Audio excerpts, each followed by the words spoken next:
Ang lakas ng flow ng tubig dito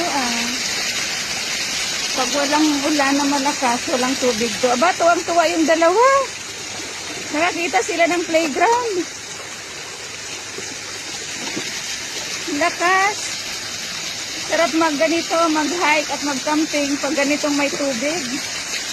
Hindi mo na po problemahin kung saan ka kukuha ng panghugas ng pinggan.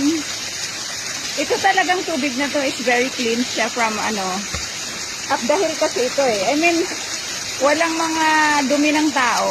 Although siguro may mga konting dumi, pero sa tagal na nag-flow yan, I guess malinis na yung tubig.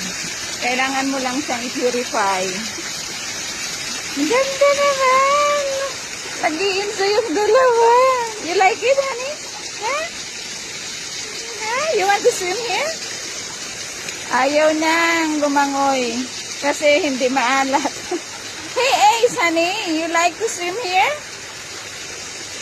Malalim-lalim kasi ng konti dyan sa area na yan. Kaya pag lumubog sila, lulubog din sila dyan. Uy, ang ganda! Makin mo yan. May makikita akong magandang dito sa pagpunta namin dito. Actually, it was just an experiment. Akala ko nga may nakaharang na puno na natumba. Wala pala.